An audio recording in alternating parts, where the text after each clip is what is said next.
Volodymyr Zelensky decided to, and his wife, strike a pose. So to start off for today, we'll be shilling how the Russian establishment views the Ukraine conflict, our latest article for premium subscribers by John Tangney. If you're a silver tier subscriber, you can go over and get the audio track for that and listen to it, and we can get some insights after, especially Russia Today's been banned, etc. in the West, as to how the Russians themselves view the conflict as it drags out. So speaking of the conflict, they took time out of their busy schedule of their countrymen being bombed to do a distastefully performative photo shoot with Vogue magazine. Now, you've said to me that you haven't seen this yet, so you're going to have the pleasure of witnessing this, I suppose, car crash of optics with raw eyes. So brace yourself for possibly the worst feminist diatribe we've seen in a modern war zone, and comparisons to literally 1984 and literally the Hunger Games. So, fantastic. So, John, if you just scroll through, we can look at some of these glamorous photos, and I'll read some extracts from the article. I mean, that reminds me of, do you remember the Yoko Ono, John Lennon album cover where he's naked and clinging to her like a life raft? There is something just particularly odd about this. You know, as photo goes, you know, the guy's obviously was a film star, and so he likes attention and he likes the camera. And he's been brilliantly telegenic throughout this war, and he's probably certainly won the media war. And she's obviously, you know, equally hot. And they photograph very well. And, you know, it's not a bad photo. I think it's probably quite a good photo. But as soon as you put it in the context of the fact that, you know, their country's being invaded and there are people dying every day to defend their country and so on and so forth, you think, what on earth are you doing? Posing for Vogue, of all magazines, the most superficial, you know, beggars belief. So I think it's a serious misjudgment. It could only look worse if you'd posed for literally Vanity Fair. Yeah, because, or Tatler. Yeah, the egotism of this is just disconcerting given the gravity of the situation. And this, by no means, are laughing at this, undercuts the tragedy of the actual people that are getting bombed in Ukraine. The point is, if you're doing this sort of performative gesture, it doesn't help the civilians who are the casualties in this, in many respects, proxy war for resources. Yes, and you know, I've been a big fan of his, and a lot of my friends are saying he's a WEF puppet and don't believe what you read and all that stuff. And I'm like, oh, come on, his country's just been invaded. He's doing a great job. So I was sort of on his side, but this is a misjudgment. And, you know, you think of previous wars, like just the first one that obviously springs to mind is World War II. And there were some iconic photos of Churchill taken. The one with his two fingers up springs to mind immediately. And, you know, the Vietnam War, the iconic photo of the girl who just got the napalm on her running away from the explosion. And so, you know, there are iconic photos taken in a war, and photography plays an important role in the propaganda battle that always comes with war.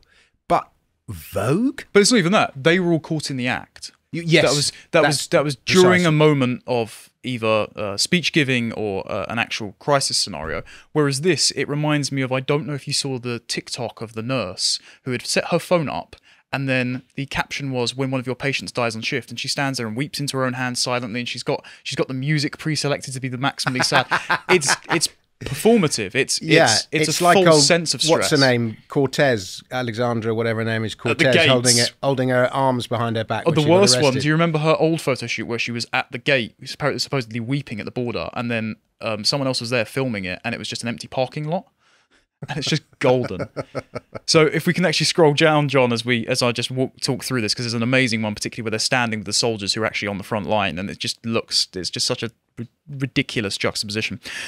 There is that is Vogue. It's always been ridiculous. I remember entering the Vogue Young Writers competition when I was 19 and having a go at how ludicrous, because it would like portray some woman, you know, being practical or something while wearing a £250 Hermes scarf and, you know what I mean, Armani, whatever she was doing. And it's always been a bit, I mean, they're good photos, but just the context is so awful. Yeah, they're inappropriate. There is no script for first ladies in wartime, and so Elena Zelenska is writing her own. Her husband, a comedian turned politician, his presidency may yet determine the fate of the free world, glowed in the limelight. But ever since Russia has invaded on Ukraine on February the 24th, Zelensky has suddenly found herself centre stage in a tragedy. These have been the most horrible months of my life and the lives of every Ukrainian, she said, speaking her country's language through a translator. Frankly, I don't think anyone is aware of how we have managed emotionally. We have no doubt we will prevail, and that is what keeps us going. So this is being marketed very much as they are the emotional core of the nation. They are what keeps them together. They are a pillar of strength. But as you said, the sort of dropping the veil of this, the fact that all of these are staged, does hollow out that emotional sentiment. It takes it away from, the president's going to the front line and he's there with them in the trenches to, well, now he's in basically a palace with supplies hoarded up, and he's got some of the most well-paid photographers in the world to come around and do a PR campaign. It's not. And what were they authentic. paid? One wonders what they were paid. That would be very interesting, yes. But then they're exploiting the war for their own pockets, unless they give the money to whoever. I mean, I just think it's such a bad call. Well, but here's the utilitarian justification for it. Whether Zelensky's visit to Washington, when she went over, holding the grain of wheat, yields real results, it was a reminder of the power of image making, and images matter. Tetiana Solovey, a London-based former editor at Vogue, Ukraine, says Zelensky's emergence has been critical. The female voices in this war need to be heard, need to be represented, she says. Zelensky is the first to speak about the human experience of the war, and the First Lady has helped Ukraine assert its own voice. At the start of the war, the whole media landscape was Biden said, Boris Johnson said, Olaf Scholz said. What the bigger players are thinking about in Ukraine, what Putin wants. Her presence in the media helps give us the agency to Ukraine as a country which has the right to be heard, to speak, to be considered relevant. And so it's coached in this progressive language of, the war wasn't human until a woman spoke about it. Well, if I was writing their school report, I would put disappointed, see me. Entirely accurate. But it's also, it'd be far more compelling to sell the stories of the actual women who have lost sons to the war itself. Yeah. I mean, I don't doubt, of course, she didn't sign up for being Zelensky's husband entering a global conflict, but at the same time, you are, as far as it goes, relatively safe and probably the best protected people in Ukraine. And so if you're trying to personify Ukraine's struggle, perhaps don't go for her, perhaps go for... I know the Russians themselves, their propaganda was probably quite effective because they went for the babushka instead. Just the patriotic Russian mother who sends her sons off to war gladly. Whereas this seems very elite, hence the narrative about him being a wet stooge. It's fighting climate change through the medium of private jets. Yes, exactly. Yeah, and this is the possibly the most ridiculous photo I've seen. I mean, please. So there she is in her £2,000 cashmere long coat. Yeah. And the carefully selected female Ukrainian soldier at the front as well, just for the diversity's sake. It does make you realise when you watch this war and you watch what happened and you read some of the stories and you see the footage and I suppose in a way it's the first war where, it's live on Twitter because, everyone can make it happen with their mobile phones and so on. And my belief is had we had mobile phones in World War I, World War I would have stopped because everyone would have seen the atrocities that were going on and the war would have... what happened on the Western Front could not have been allowed to continue. The people wouldn't have stood for it. It's slightly different when somebody's invading you. But so that's one side of it. But it also makes you realise just how trivial and stupid all these arguments that we're having in the culture wars about whatever it is, women this, trans this, all these stuff. In the context of a war, you realise, actually, there's much bigger and more important stuff going on. Well, I think the problem with that is that that's a subversive dismantling of your defensive to incite conflict. And so I actually think the culture war is instrumental to be fought so it doesn't turn into a hot war. Whereas... I'm not saying we shouldn't fight the culture war. And by the way, in part 2, we'll discuss the solution. Yes. What is the equivalent of throwing the ring into Mount Doom? But I'm not saying we shouldn't fight it. We absolutely should. Yeah. I'm just saying what has become important to some people and the issues raised are when a real war happens and bombs and lives and guns and everything else, you suddenly realise how trivial it all is. Yeah. So the last part of this particular article I wanted to focus on was this paragraph. It's a more heartfelt version of the message her husband has been making all along, that the war in Ukraine is about more than Ukraine. It is about who will uphold the values of the West and the post-war rules-based order. Now that's a very interesting phrase we'll come back to later. If Vladimir Putin can invade a sovereign country to fulfill his ambition to reunite the former Russian Empire, where will he stop? It's not clear whether Zelensky or her husband will convince Ukraine's Western allies to get even more deeply involved in a conflict that shows no sign of clear resolution is also weighing down the global economy. Quick side note, Vogue, employ writers that know how to use commas, please. The same day Zelensky addressed Congress, Russia's foreign minister said Russia would consider expanding into further territory if Western countries gave Ukraine more long-range weaponry. Zelensky, meanwhile, wants to push Russians back to the pre-February 24 borders, if not further, before considering negotiations with Russia. And therein lies the true reason for photo shoots like this. This is a propaganda attempt to remoralize slumping NATO support for the war effort, whereas the Russians are sort of emboldened in the belief that they're going to have a victory, and in the fact that our sanctions haven't worked as well as they should have, they are still pressing on. So if we go into the next... Well, in that case, if that is the reason, and this article doesn't get seen in Ukraine, or barely gets seen, or isn't made available in Ukraine, then there is some justification for it. But I think it's a failure, because as we've just seen, it's not remoralised us, it's made us very sceptical about how... Fair enough. So in the next article, just a reminder... But at least we have at least we know we can appreciate the underlying logic behind it, even if that logic is flawed. Well, true, but I would prefer truth and transparency rather than performativity, particularly when the policies that it's produced are like this. The Russian ruble has rebounded while the EU's sanctions backfire. We are crumbling, and as we'll talk about in the next segment, our economy is in tatters. Meanwhile, the ruble was 1.9% against the dollar by midnight, when this article was written, after sliding to 61.20 in the early trade, its weakest point since July 11th. It gained 2.3% to trade at 60.27 versus the euro, recovering from a more than 2-week low of 62, touched earlier. In a further boost for Putin, the International Monetary Fund said it was now only predicting a 6% decline in Russian GDP, despite earlier April predictions forecasting 8.5% fall. The IMF said the Russian economy should have contracted less than expected in the second quarter, with exports of crude oil and non-energy products holding up better than expected. EU sanctions do not include restrictions on gas, quite crucially, and those on oil will only start kicking in later this year in 2023. So technically, the EU, many countries are still buying from Russian oil, the ones that Russia hasn't personally cut off, and BRICS, the Brazil, Russia, India/Iran, China, and South Africa trading bloc, is keeping all their economies afloat. Meanwhile, because we've pursued the green policies, which haven't worked, because a lot of renewables aren't up to scratch, because we sabotaged our own nuclear power, because we offshored our gas supplies to our enemies, we are in the pit right now. And Russia aren't hurting nearly as bad as us, hence why the West's support is slumping for Ukraine. Yeah, well, there's nothing like a bit of inflation to demoralise the enemy, and Lenin was famously recognised that back in the 1920s. You destroy a culture when you destroy the currency, and a culture is as sound as its currency. And amazingly this year, I mean, you guess they're manipulating the market a bit. I mean, I don't believe one article has sent the Russian ruble soaring, because Forex markets are so enormous. They're way bigger than stock markets. But nevertheless, the best performing currency, or the best performing major currency on earth this year, has been the Russian ruble. And that's with the US dollar having a bonanza year as well. Yeah, thanks to quantitative easing. Thanks very much, Joe Biden. Well, no, with quantitative easing and debasing, you would expect the currency to sell off.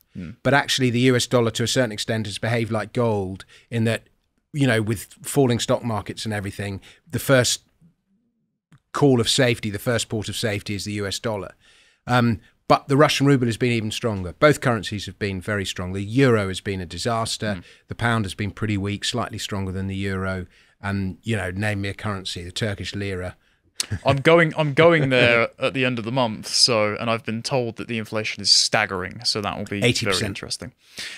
Great for tourists, terrible for the people living there. Yes. So apparently we're terrible, though. So we're not allowed to criticize this. I would bring some euros with you. Okay. Or even some US dollars. Apparently they're like British pounds most at the moment. Oh, well, they'll like them as well. But I mean, what I'm saying is non-lira cash. Yes, definitely. So we've been sitting here criticising the photo shoot, but apparently we're not allowed to. Here's why, according to The Independent, we're wrong about Zelensky Elena Zelenska's photo shoot. Since conservatives are asking why Zelensky and her husband have time to take glamorous photos for a fashion magazine, let's give them an honest answer. After the digital photo shoot was published by Vogue, Republican Congresswoman Lauren Boebert in the USA tweeted an image of Ukraine's presidential couple with a scathing message. While we send Ukraine $60 billion in aid, Zelensky is doing photo shoots for Vogue. These people think we're nothing but a bunch of suckers. But in reacting to Zelenska's images in Vogue, we should too consider why we expect people in war zones to look and behave a certain way. Life on the ground in Ukraine is hard, undoubtedly, but there is still nuance in the suffering. People who live in conflict can still enjoy fashion, tell jokes, pose for photographs, and talk about superficial subjects. One moment of glamour captured on camera doesn't invalidate a months-long war, and saying so only emboldens Putin. So, if you criticize this for being slightly performative, and rather than showing the actual suffering of the people on the ground, it shows people that are slightly more protected for very, very well-paid photographers. Apparently, we're Putin apologists. So that hasn't poisoned the well at all, has it? Love that. Apparently, the tasteless photo shoot was necessary because we weren't supporting Ukraine enough. So this comes down to the critique that our morale in the war in Ukraine is slumping just because we're facing economic sanctions. And Zelensky actually said to Piers Morgan in his interview, I believe, COVID and inflation is nothing compared to the suffering we're going through. And it's like, okay, true, we can be sympathetic to that, but it also is relative.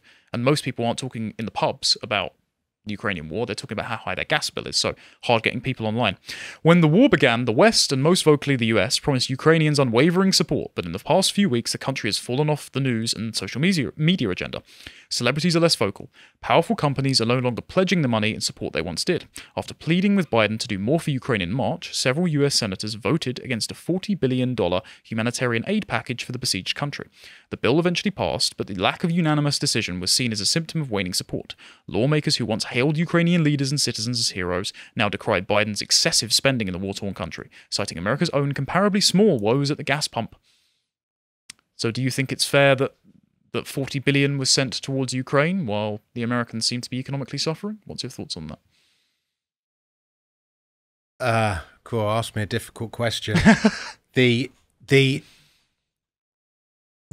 reason for inflation, particularly in energy, it's a combination of factors. Printing too much money over too long a period, basically since 2008, but actually it goes back way further than that. But in specific to oil, it's had at least a decade of attack, people vilifying oil, saying it's terrible, we need to do this, that, and the other. And as a result, oil has suffered from dramatic underinvestment. I mean, we're going to cover this in the second part of the program.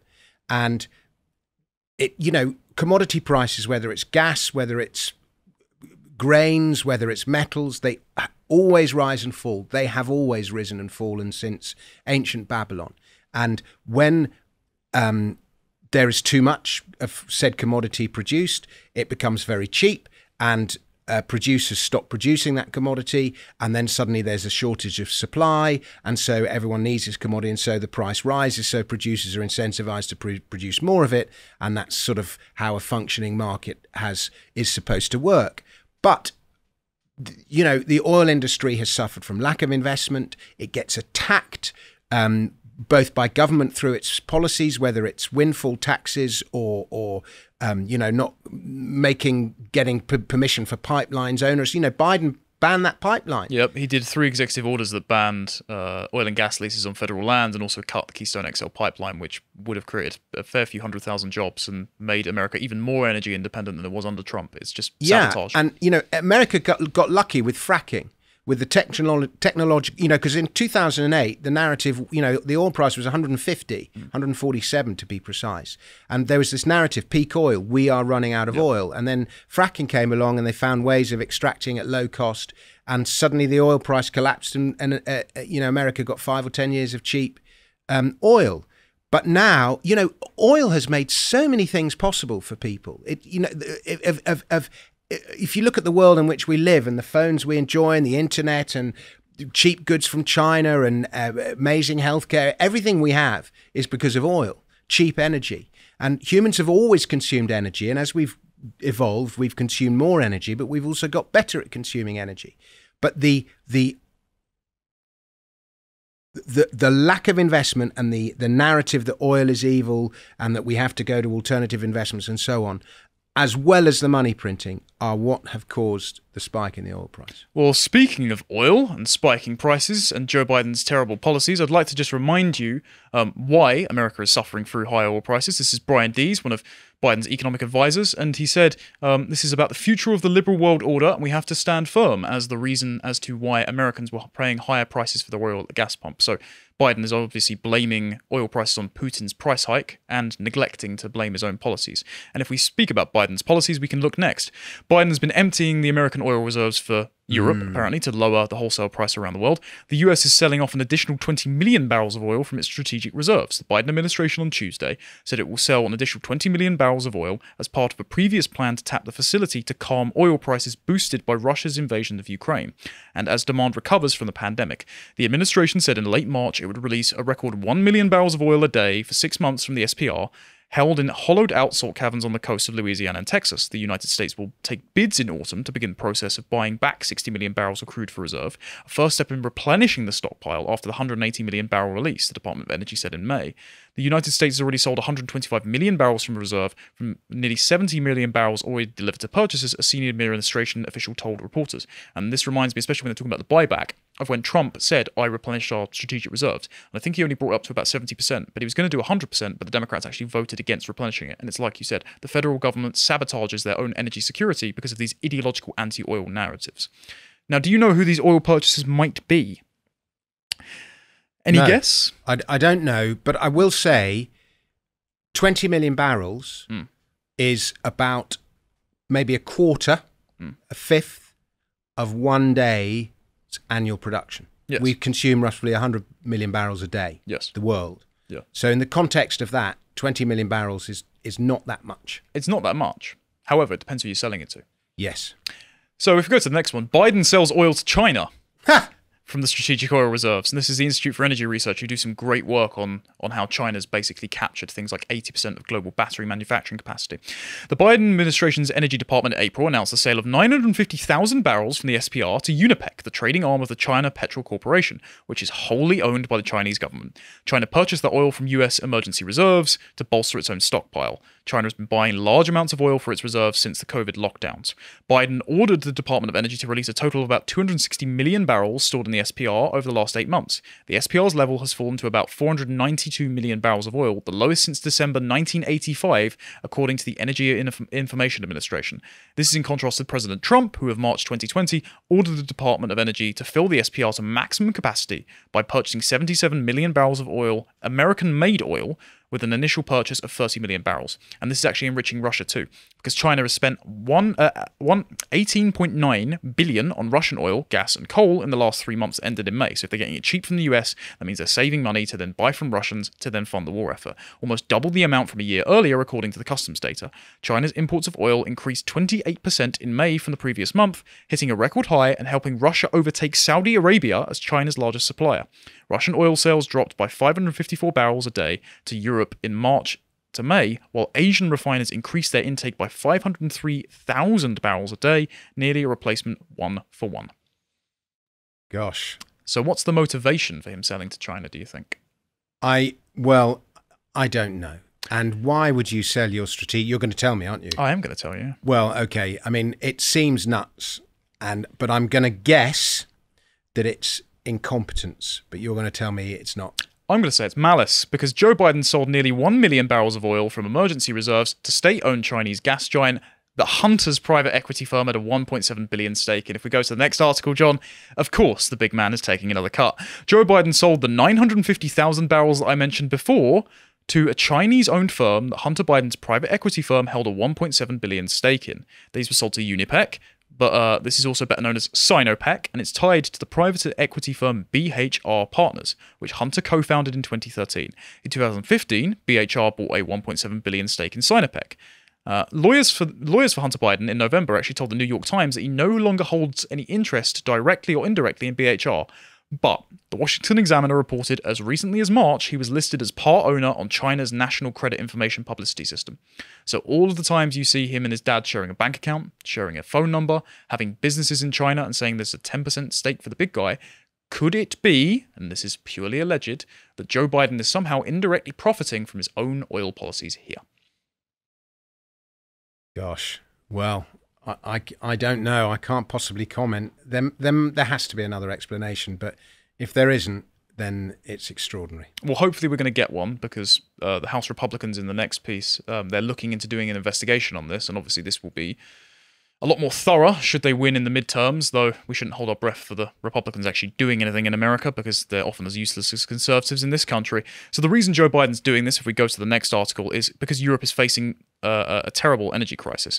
European countries are at risk of descending into very, very strong conflicts and strife because there is no energy. Franz Timmermans, the vice president of the European Commission, told The Guardian, Putin is using all the means he has to create strife in our societies, so we have to brace ourselves for a very difficult period. Germany, Italy, Austria, and the Netherlands announced they would restart coal power plants as they grapple with shrinking supplies. That anti-nuclear strategy really worked out great for you, didn't it?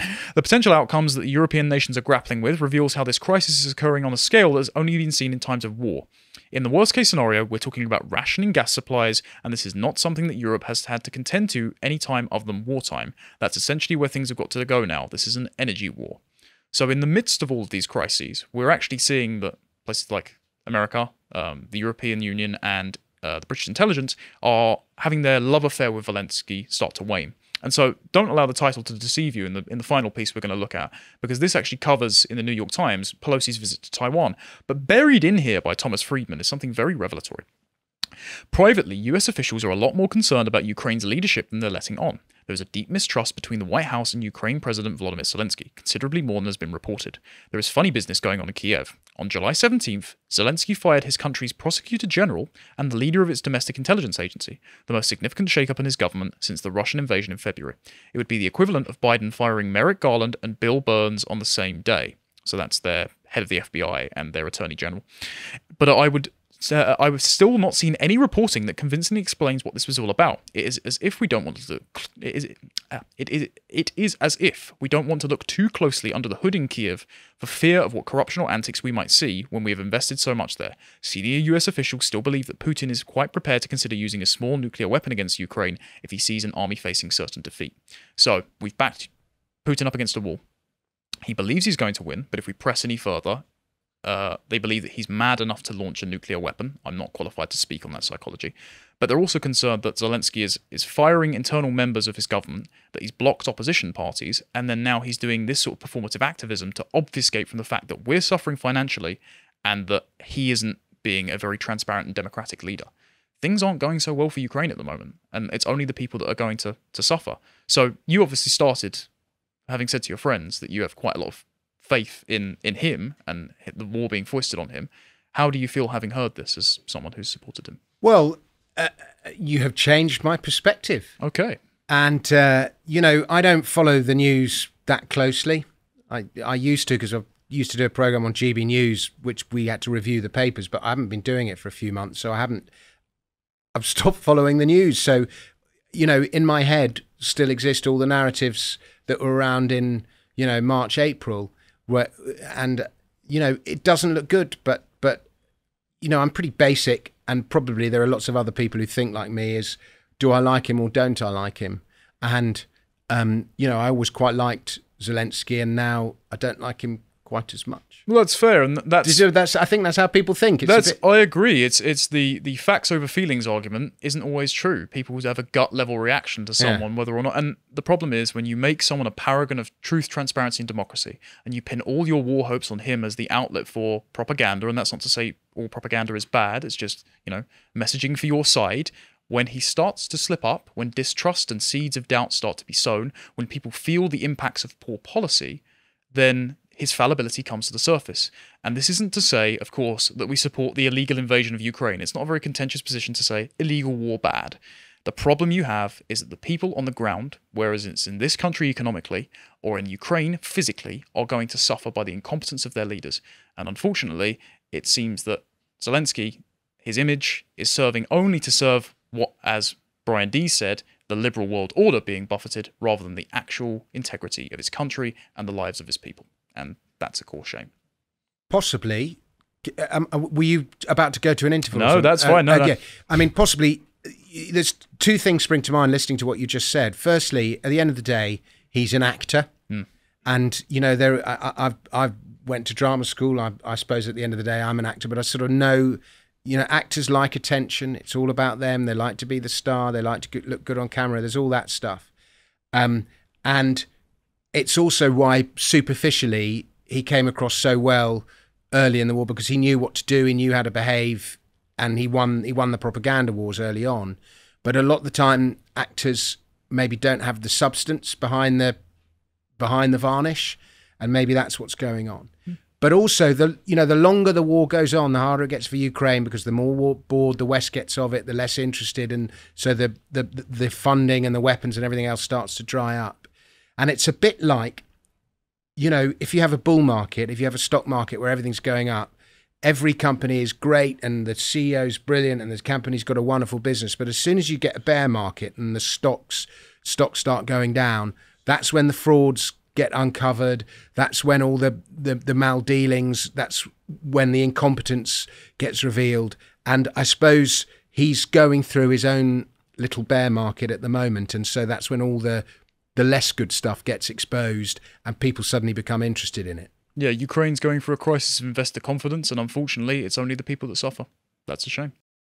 If you appreciated that segment from the podcast of the Lotus Eaters, you can go to lotuseaters.com to get access to all the content we have on the site, such as this video, which is an interview with Edward Jacob Lang, or Jake Lang, a prisoner of January 6. You want to find out what else we're putting out on the website, you can follow us on Getter at lotuseaters_com on Getter. Thank you and goodbye.